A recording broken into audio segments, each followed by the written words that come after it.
Get ready to uncover truths and reality of today's politics. Here's your host, Lori Mills. Welcome to another edition of Uncover California, where we delve into the underbelly of politics and today's issues. Today, I want to give Californians a little bit of hope. All is not lost.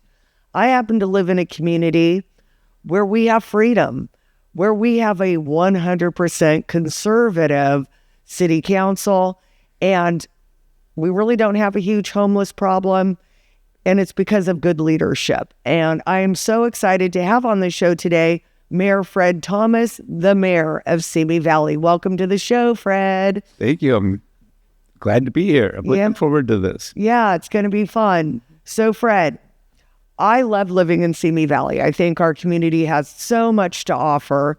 And the last election cycle, we had a pretty big change in the sense that we became 100% Republican. If we go from Simi Valley and you go over the hill right into the valley, it's a homeless mess. How are you keeping the community so clean? We just don't let anything get away. I mean, literally someone contacted me the other day about motorhomes camping out overnight in some of the parking lots. Went straight to the chief, talked to him about it. They've already working on a plan to solve it. I mean, the bottom line is we're just going to stay on top of it. I literally just moved my business from Chatsworth to Simi Valley because my employees just basically couldn't take it anymore with the onslaught of all the homeless. It was so uncomfortable for them that, especially my female employees were afraid to walk out to their car at night. Right. I had visited that place a couple times to pick up some flyers. And the girls, you had to buzz to get into the lobby area. And one of the girls had told me that a homeless person actually came in and defecated on the floor at one point. That's why we had to put the security in. They would come in and be demanding and actually threatening, Right. Yeah, so. Right. Well, we don't really seem to have that problem in Simi Valley. So I think the way that people vote does affect your local community, and you're up for re-election again. Every 2 years. Yeah, which it should really be 4. I mean, you're just hitting the ground running, and now you have to deal with another election. The problem is it has to be fair to all 4 council members if they want to run for mayor at some point. And since they offset 1-3 and 2-4, there's no, it always gives one or the other an opportunity to run without giving up their seat if they want to. And so they decided it had to be every other year, which is a lot. Well, I would imagine everybody's pretty happy with you. As far as I know. Yeah, nobody has faced any recalls like the last bout with Ruth Lavanos.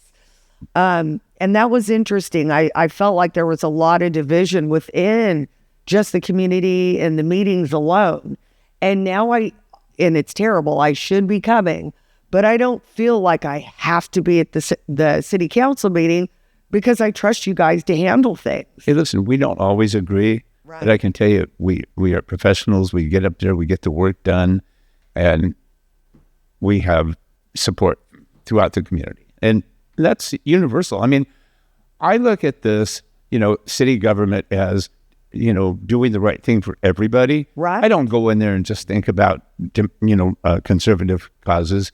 I will always be conservative when it comes to spending money. But other than that, is to get the job done. Many of the stuff that we're fighting for isn't really a city issue per se. The problem is, we have a wonderful town, safe town, family-friendly town, and our state government is trying to just control everything we do. They're, just way too into our, what we do. Right. Well, and we see that even with the housing, how they want to put the low-income housing in, yet we don't have the infrastructure to support it. Caltrans isn't going to extend the roads, correct? Extend? Well, right now we're coming down the Santa Susana Pass. Right. It goes into, 3 lanes. And if we were to add thousands of people to the community, we already have traffic problems. Widening the freeway all the way to Moore Park is slated, but it keeps getting put on hold. I don't know if they'll ever get there. Right. Now, and then I've also talked to farmers, and I want your take on this. So we're talking about these wildlife corridors. And what I see it as is basically a land grab. I know there was a couple ranchers that lost part of their land to these wildlife corridors. What things do you think that we need from the state to get out of your way so that you can move forward and help the community? Well, listen, the state does not know, what the issues are when we're trying to make a decision on what should be built somewhere, what fits in the community, what the community wants. Right. And that's what we're trying to do. We're trying to do what our residents want. And in some cases, like that one apartment complex is being built right now, that was forced down our throat by the state with a threat of lawsuit. We turned it down twice, and finally they forced us to approve it. And we've been hearing complaints ever since. It was something we had no control over. Yet the people that are going to live next to it didn't want it there, Right. And they should have a say because it will affect their property values. Well, exactly. Yeah. Yeah. And then as far as building other neighborhoods, you kind of run into some red tape on that as well, don't you? There's just so many hoops to jump through. Well, there's lots, no matter what it is we want to develop. There's always challenges when it comes to the state. And what's funny is build. We need more housing. And yet they're the ones that keep holding it up. Right. Because they're making money on the problem. Yeah, I don't know. Yeah, well, I do. Yeah, when I ran for the state assembly, it was pretty interesting because there was so much pushback as far as, what, Ms. Irwin would basically tell council members, if you endorse her, I'm going to withhold money from your city. But it's so important to keep control local and not let the state infiltrate it. What projects do you have coming up in Simi Valley? We just spent about a year and a half working with the Needleson Group doing an evaluation, economic plan for the future. Right. And they did a whole SWOT analysis, in deep. And what we've determined right now is that we're looking for ways to have a positive financial future. We have almost 1 million square feet of industrial being built right now. And what we found out is that our workforce in town, we have a highly trained, highly educated workforce, and most of them have to work outside of the city because we don't have a lot of those jobs. Right. So one of our challenges right now is to go out and meet with these, aerospace, medical, these high-tech industries, and let them know we have a safe, family-friendly community that their employees will like. We have brand new facilities coming online. And I can tell you right now, I know a lot of business owners in Los Angeles that aren't very happy these days. And, we're hoping to bring good paying jobs into our city. Yeah, and we should. So job growth is a huge thing. And I think another thing, we've got a great sheriff and you have a great relationship with our police department. Crime is not tolerated in Simi Valley. You will be arrested if you come to Simi Valley and create trouble or you squat or you do anything else. As far as other projects and other things to do in Simi Valley, I think that the culture is so rich. We've got the Ronald Reagan Library, which is a great draw. One area of concern to some residents and myself, I hated to see Macy's leave. I really did. In that town center, I wish they would make it into a outlet mall, because people will travel to come to an outlet mall. Now, I know you have no control over this. It's a privately owned business, but are there... That's the thing I think the city does have control over, because they got to come through us to build it. I'm a little concerned because I actually thought the same thing once upon a time. I was talking to a professional in the industry that said the Camarillo is too close for it to actually work. Really? Yeah. So we're going to continue to look at it. The problem is, no matter what we want, somebody has to be willing to come buy it and build it. Right. And so we have some discussions going on in the background. We're looking at something that's kind of like a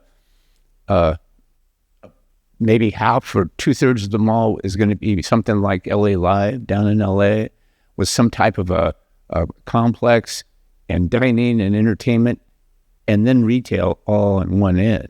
Right, because it's a great area. And as far as people that have to commute to LA, I would rather drive the 118 any day over the 101. Yeah. You know, the traffic is so much better and it's a lot quicker to get to LA from the backside. Mm-hmm. What other projects are you working on?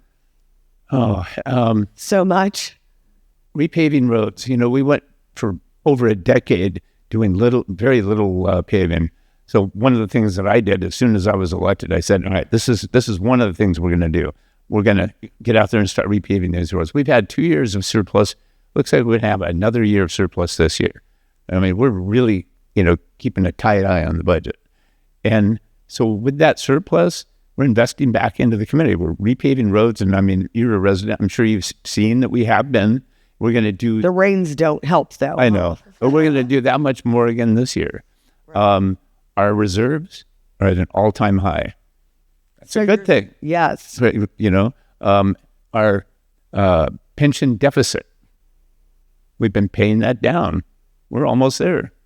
Now, is that connected to the county at all, or does city have their rep? CalPERS, it's California. And each city, I mean, you remember 5, 6, 7 years ago, all the talk was about how every city in California was, $100 million, upside down on the pension because the economy had tanked and all their investments had devalued. So, we're looking at all those details. We're investing in the future in our water facility treatment. We've, I think replaced 7 miles of sewer lines, another 8 miles scheduled for the coming months. I mean, we're just taking care of business. We're not, ignoring these things. We managed to give raises to our employees because we'd fallen behind the average in the county. Mm-hmm. So we've got a happy, motivated workforce. With this drought issue with water, we've replaced about 180,000 square feet of, non-functional turf with water. What's the term I'm looking for? Reclamation? No. Drought-tolerant plants. Okay. They look very nice. We got another 200,000 scheduled for the coming months. So that's going to save, just the original 180,000 is saving the city $50,000 a year. That's amazing. Yeah, but at the same time, we've had a lot of rain in the last year. And even last year, we had a super high snowpack. And I know that's the state's responsibility. We all voted on Proposition 1 years ago, I think it was 2014, to build water storage. And yet Governor Newsom has done nothing on the fact. And I know at one point there was talk of a desalinization plant in Simi Valley area. And I think the state shut that down again. My concern is a lot of the water that we do produce goes to the ocean. Have you been battling the state with that at all? Well, that's I know. The state on every issue. They have completely neglected that. Where that water is going is out of the Northern California out through the bay into the ocean because in the Delta because of the smelt. Right. Well, we had the same problem. Understand that. Yeah, well, we had the same problem with the Santa Clara River. Really? During the drought. I had actually met with United Water, Mauricio over there, and he told me in Lake Piru they found a steelhead trout, not native to the lake, and they weren't letting them clear the Freeman diversion to fill the ponds for the farmers. So again, water's a huge issue. That was this compared to what's happening up in Northern California. Yeah, and again, we paid for that. Yeah. And which is why I'm really bummed about this new Proposition 1 where supposedly they're going to help the homeless when really probably the money's going to go to bureaucrats. Same thing. It's always been that way. Yeah. Pitch it for something that sounds good and then use it however you want. And sometimes it's just a switch. Right. Well, we're going to use this for homeless. What we were going to use for homeless, we'll use for something else. Well, if you go through and look at the financials and how much these bureaucrats that are supposed to be fixing homeless make, they don't want to lose their paycheck. So why solve the problem? Just, hire more people not to get anything done. I'm concerned about it.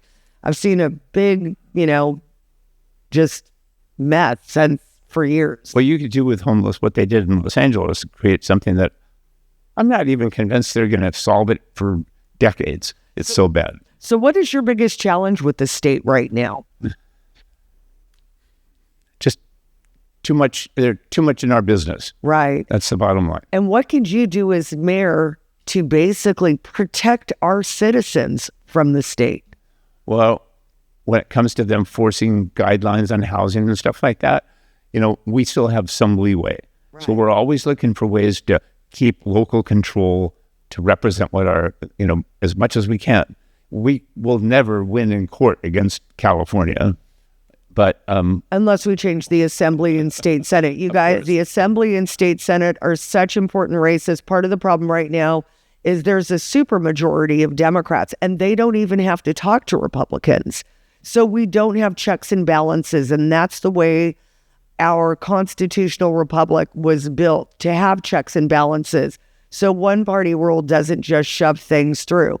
But that's also why local politics are so important to protect you from draconian mandates like what happened during COVID and other things like that. And I'm so grateful for the body that we have in Simi Valley. And it can be that way for you too.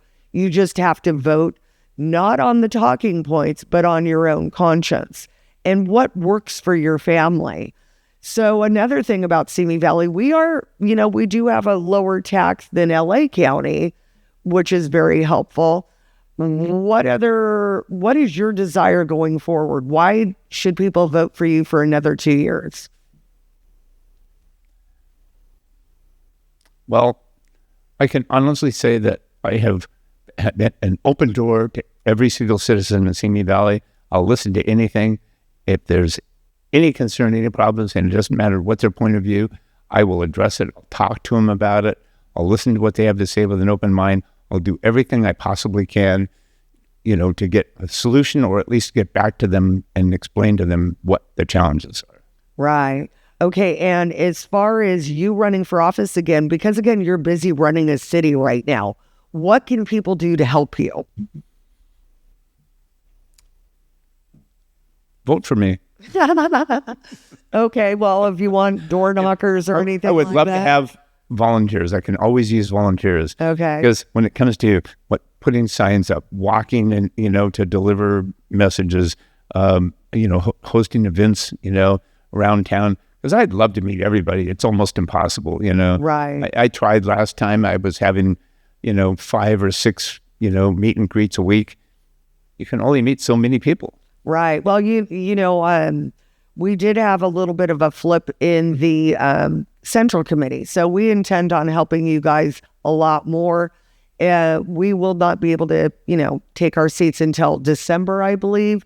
But we're going to help candidates anyway. And I want to help you in any way I can, because I think you're a great mayor. I appreciate the job that you're doing. Where can people find you? FredThomasForMayor.com. Make sure to donate, guys. Are you on social media at all? Yep.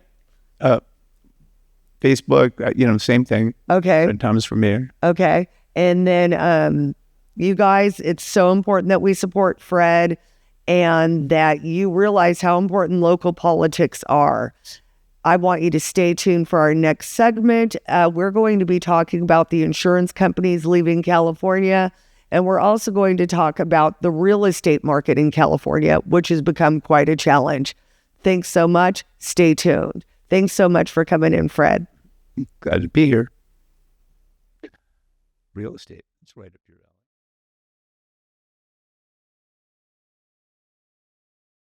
Today's episode brought to you by Open Arms. Welcome to Open Arms, an honest conversation about firearms.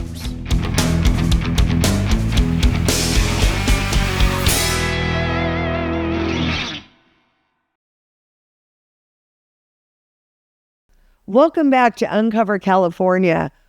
On this segment, we're going to delve into what's happening in the California real estate market. We're also going to look at why are the insurance companies leaving and what options do you have. I'd like to welcome to the show a dear friend of mine. And full disclosure, we do work together and have worked together in the past, and someone that I probably trust in this industry more than anybody else. A woman who is so full of knowledge and knows more than most people do. Welcome to the show, Pam McWade. Thank you. Thank you, Lori. You're welcome, Pam. So we talk a lot, and usually if I've got questions in real estate, as you know, I've done this for a couple decades now. You've been in it a little bit longer than me, but tell everybody your history. Well, I started in real estate about 35 years ago and have been full-time ever since. Raised a family during that time and continued to advance my career with different opportunities through different companies, gaining different knowledge and marketing and segments that led into where I've landed now. For the most part, that's it. Yeah, well, you've worked for Carr on the legislation. Yes. You've been a manager. Mm-hmm. You've been the broker. Yeah. Yeah, so you have basically played every role in real estate that there possibly could be. Mm-hmm. Okay, so let's talk. The real estate market right now. People are talking, and I want you to explain. I just love the way that you explain things about why prices are so high, even though the interest rates have gone up, and the inventory issues that we're having in Ventura County and in the whole state. Well, for the most part, it's not unique to California. The issue with the market conditions is very similar in different states outside California, as we've discussed. And what we have going on, excuse me, in Ventura County, we have a shortage of inventory and have the last 3 or 4 years, maybe longer than that, but it's just got progressively worse each year. And I believe that when interest rates came down to a record low, 2.5% to 3.5%, a lot of people refinanced, got into a really great interest rate, and have kind of just hunkered down. Right. At that time when they refinanced, there was a lot of construction going on, remodeling, and people took advantage of the equity that they had in their home in exchange for such a low interest rate. Additionally, that kind of created a situation where people aren't as willing right now with the shortage of inventory and the lack of desirable properties on the market to jump ship, go to a higher interest rate, and have to start all over again. So I think that's where we're at an impasse. There's people that want to move. Maybe they want to downsize, get out of a larger home, but it doesn't make any sense economically for them to do that. And so that's a consideration in itself. Ventura County is pushing probably 850,000 in terms of what we have in terms of residents. And right now we have less than 0.75% of inventory available for sale. Which is crazy. Explain that to the people that don't really know what you're saying there. Well, what we're talking about is single-family homes, condos, townhouses, and not mobile homes, but retirement communities and things of that sort.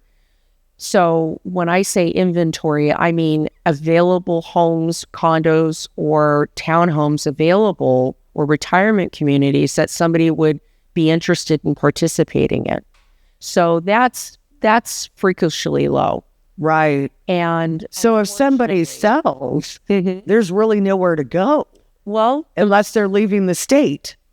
Well, and that's what's been happening. I mean, there's quite a few people that have opted to leave California and go to other states, but other states are in the same situation, although they're crying because people with California money are coming in thinking it's such a great bargain and paying full price or over because that's what they're used to in California, driving the prices up in other areas.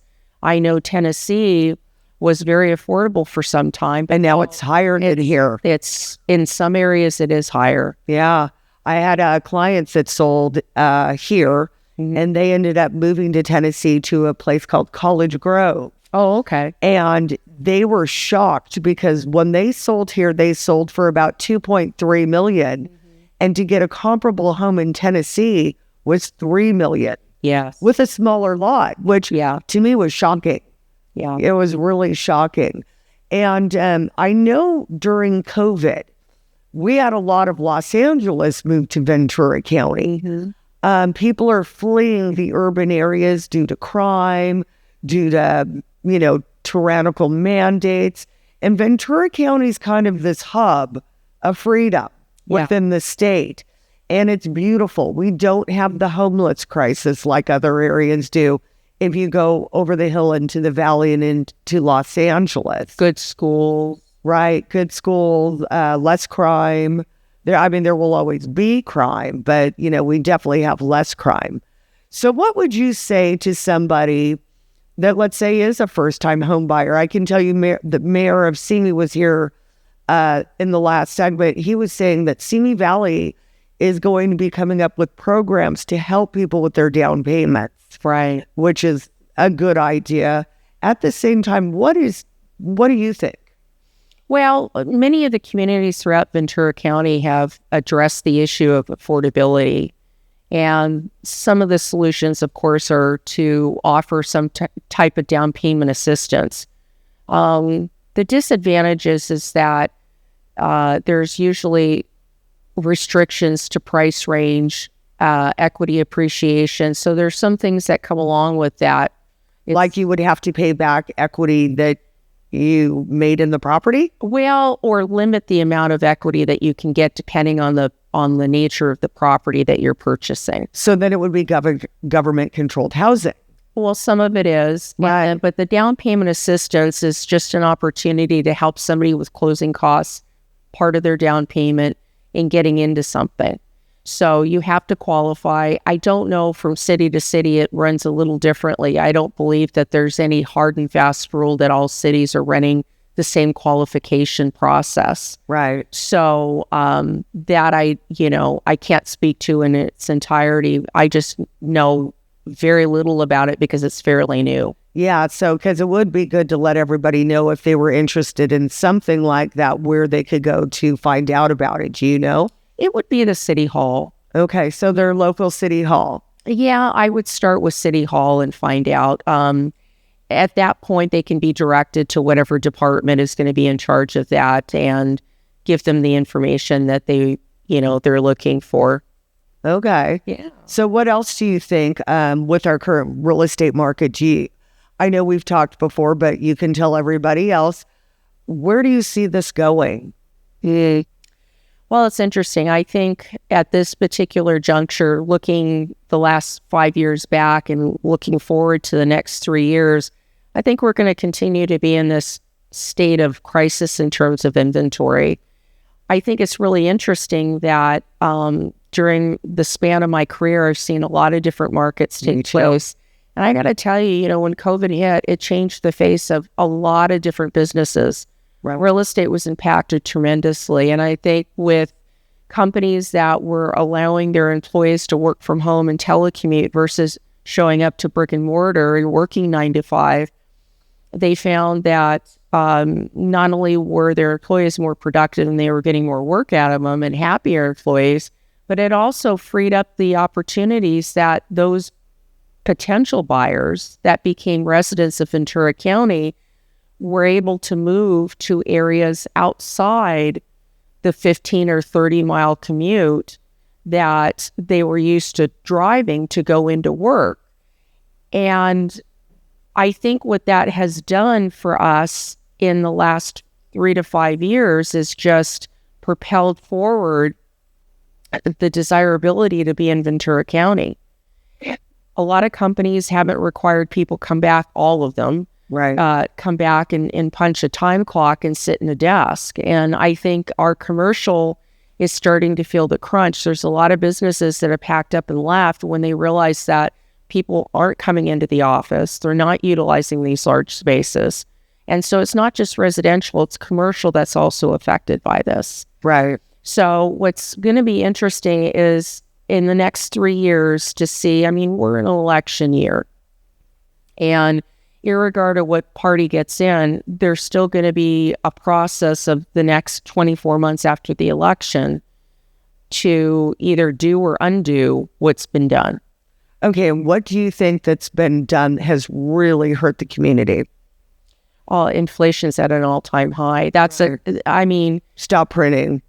Well, exactly. And I really feel that, no matter where you go, every aspect of our life has been affected. Interest rates, cost of housing, which has been driven up by supply and demand. You've got the cost of food and fuel, and the list goes on. Right. And unfortunately, those things have to be addressed before we can get into what I consider to be a normal market. And, I'm no economist, but at the same time, looking through these different cycles I've been through with different, scenarios in the economy, it usually takes about 18 to 24 months for things to calm down after some type of inflation has been experienced. So I'm sure that's going to play a role. Right. And it's interesting because you as well as I, we went through the big burst of the bubble. Right. But things were still moving. I think that's what's so different now is the market's just not moving. It is, but it's not normal by any shape or form. Completely abnormal. And what I mean by abnormal, you have, to give you an idea, Ventura County had less than 678 homes available for sale. Right. Camarillo, 68. That's it. Out of how many houses? Well, I don't know how many homes there are now. But 68 is low. That's ridiculous. My neighborhood alone had 700 homes in it. Yes. Just my neighborhood. Yes. So if you were to say 68, even at 60. Well, that's condos, townhomes, and single family. Everything.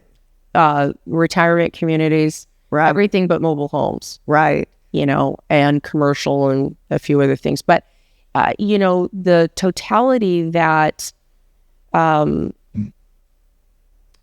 the interest rates have graced us with, there are a disadvantage for people that want to get into the market as well as maybe move up from their first home to their second home, the affordability factor. Right. But, you and I've talked, I've always said you buy the home, you rent the interest rate. Exactly. And so at some point, interest rates will come down like they did before. I don't know that we'll ever see record low at 3% or 2.9 or 2.5. But I think if we settle in around 5 to 5.5, we'll get to a normal market and there'll be more things that will let up in terms of inventory, because the difference between a 3.5% interest rate and a 5.5% isn't going to be as devastating as a 7 or 7.5%. Although we can look back like 2007, 2006, where 7 was a good interest rate. Well, keep in mind, though, prices were significantly less. Yes, that's so you were financing less. Today, you're financing more. The average sales price in the county exceeds $840,000. And explain to everybody what you get for that $840,000. It's not much. I guarantee you that. It's not much. Yeah, it's really not much. You're talking about maybe a 2-bedroom to 3-bedroom, maybe a 4-bedroom that's no larger than 1,400 square feet, probably needs renovations. And most buyers coming in are utilizing all their resources for down payment and closing costs, and maybe if they're lucky, some carpet and paint. Right. But most of these properties are dated. The average age of a home exceeds 25 years of age countywide. We've had some new developments, but those are out of reach of first-time home buyers and people looking to move up. And, what's required to qualify now income-wise it requires both parties work. Right. So leveraging the equity, if we're lucky enough to get in and start building equity. It's like my son, the kid was, 25, 24 years old. I remember when he bought that house. Yeah. And Mama Bear was in there helping him fix it up. Oh, yeah. We did the hardwood floors. We did quite a bit of work to it because it had been a rental. Right. It was a wreck. Right. Nobody wanted this property. Even though we were in a market that was still fairly hot, it just didn't show well. The tenants didn't want to move, so they had everything closed up. And that's fairly common. A few of the properties that we've seen on the market that sit for a while are maybe tenant occupied where they don't want to leave. Right. Or they just need too much work. But there's other properties that come on the market. There's multiple offers in the first week. It goes out over the asking price. So it's like a weird anomaly that we're experiencing because there's certainly pent-up demand. If you didn't secure something last year, you're in the market this year with a bunch of new buyers, a whole different pool. Well, the old pool was always like, well, we're going to wait for the prices to come down. Well, that's not happening. Well, they've realized that. That's just not happening, and then we look at the rental market as well. Oh, that's very it's so depressing. People are paying up to $3,000 a month for a 2-bedroom apartment. Yes. And that's why I always think, if you can buy, because renting you're throwing your money away. And at these prices, it's absolutely crazy. Yeah.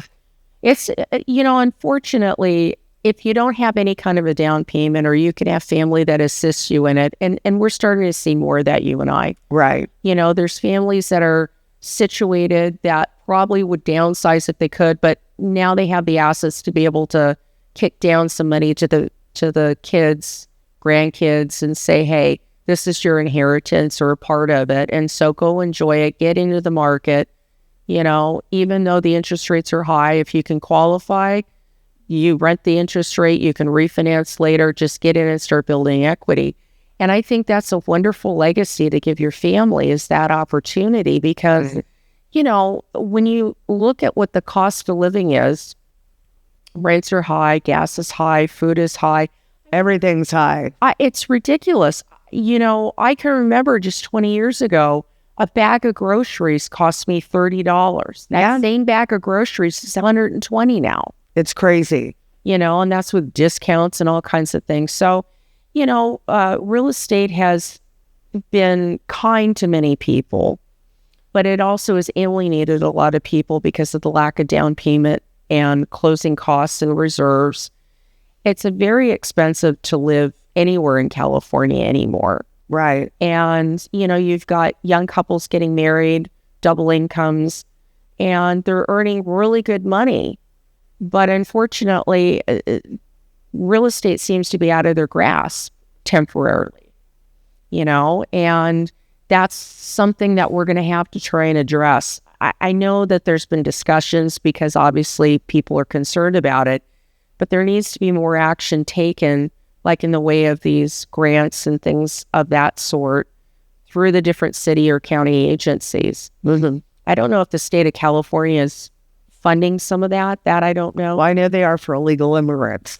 Well, of course they are. Which is just ticks me off, but that's a whole other show. Now, interesting as well, we've also seen that there's been some changes in law regarding real estate and commissions. Let's delve into that a little bit. Well, the lawsuit that everybody's been reading about, and I think I told you this morning, right. It's interesting because there's been a mass media blitz from some of the companies to their patrons explaining what this new lawsuit looks like as a seller and as a buyer. It hasn't been settled yet entirely. Right. So what's on the horizon will change the face of how we do business and how buyers and sellers go about choosing to make their purchases or have somebody represent them in the sale of their home. The commission structure, commissions are not fixed by law. They've always been negotiable. They've always been negotiable. Right. Exactly. And so now it's put out on the table. And what this lawsuit basically has decided, they wanted the buyer's agent to be able to show their worth and not be dictated to by the compensation that's offered in the multiple listing system, which a multiple listing system is where we put all of our listings in. We cooperate with other agents and brokers, and it's our resource to be able to draw from. It also populates realtor.com, Zillow, and a few of these other sites that the consumers have become very comfortable with. And so now we're going to be faced with the challenge of sellers either offering what we call broker compensation to the co-op broker, which would be the buyer's broker, or not. And understand these buyers that are already putting everything they have just to get into the market. I mean, I'm just telling my sellers the truth. If you want to lose a huge buyer pool, then yes, you're not going to offer a compensating. Well, here's the disadvantage. You know, California is very transparent in real estate, how we do business, and has for many years. Other states, not so much. Right. And the lawsuit that took place was not in the state of California, it was outside California. Basically, they wanted everybody to have a fair opportunity and have everything disclosed up front while they negotiated their transaction. That I can kind of understand, but we've been doing this for years. Right. However, there is a huge disparity between who benefits and who doesn't benefit, meaning anybody that's a veteran or going for FHA, which is a federally insured loan. That means through FHA, they can get, like VA, either nothing down or 3% or 5%. These buyers that have limited resources for down payment and closing costs are now going to be placed in a position where they may not be competitive in our marketplace for the simple fact that they now have to choose a realtor to work with and pay compensation, agree to pay compensation. So before anybody gets in a car, meets somebody to show a property, there has to be a buyer-broker agreement that's signed. Right. And it's spelled out up front.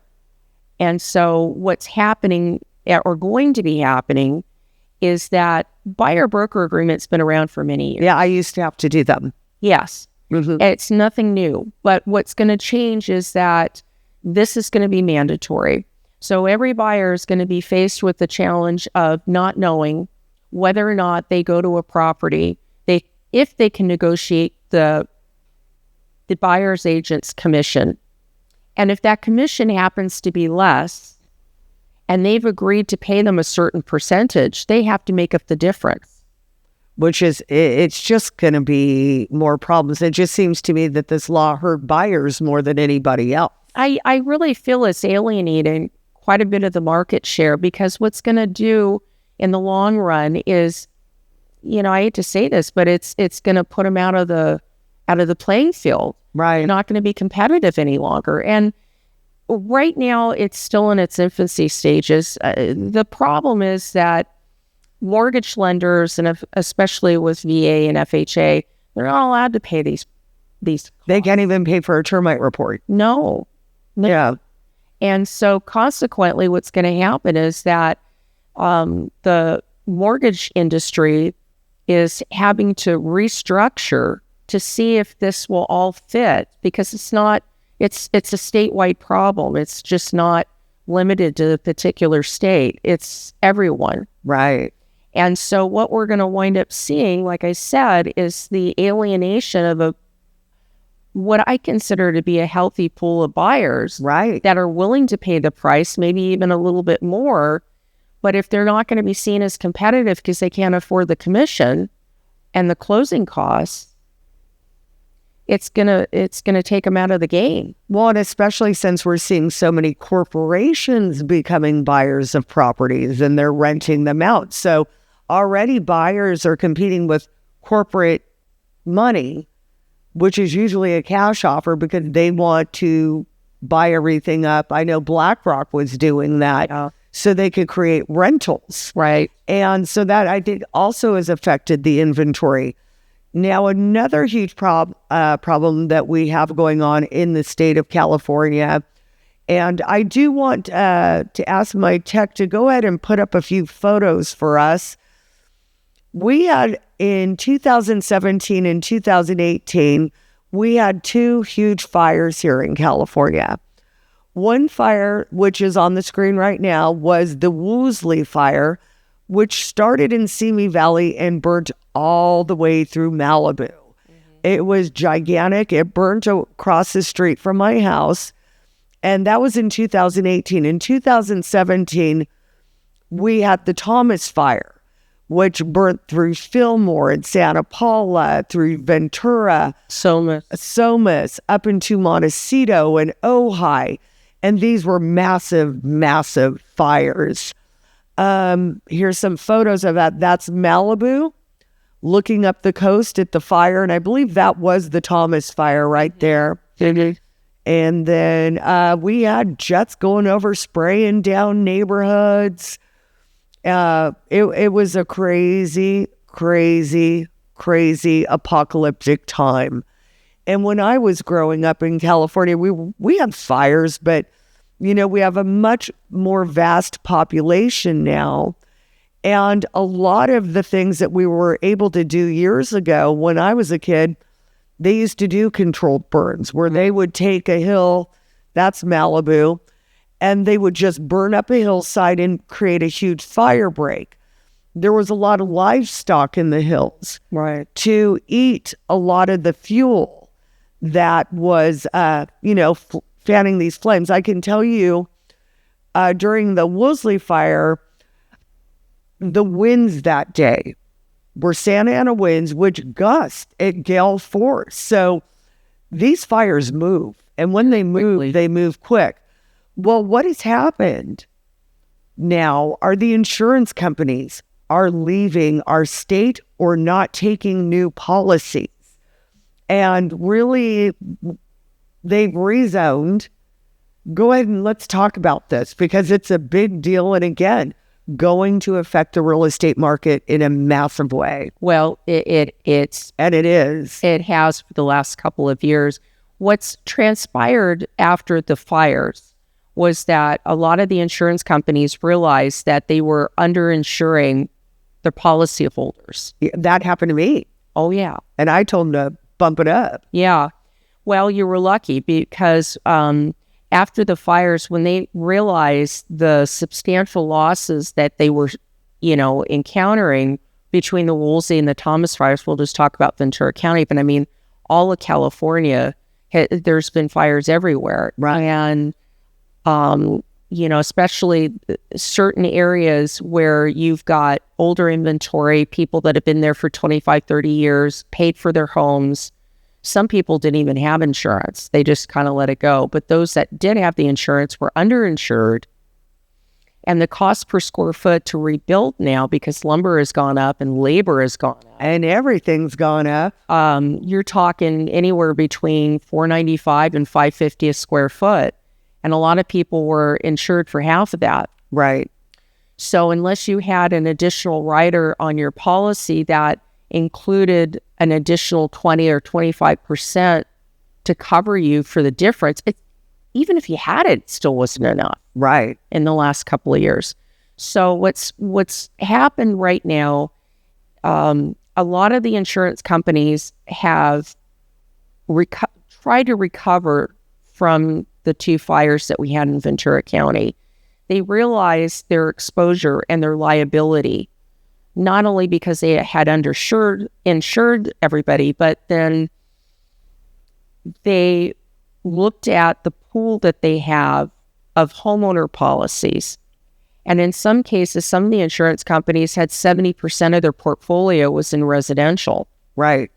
So what they have done collectively is looked at the collateral damage and decided, well, in order for us to maintain this, we're going to have to raise rates. That went to the insurance commissioner, and the insurance commissioner looked at everybody's rates and said, no, that's not acceptable. Consequently, what's happened is they said, well, fine, we'll leave.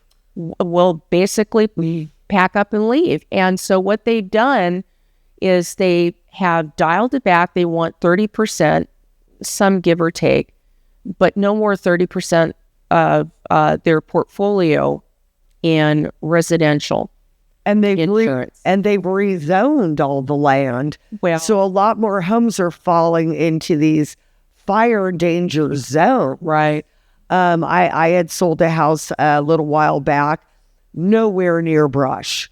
I mean, it just wasn't. But the surrounding neighborhood was. Exactly. But it was far enough. It really wasn't like a huge threat. But again, it fell in that zone, and the only insurance offered was the Cal Fair plan, Yes. which basically is not a fair plan.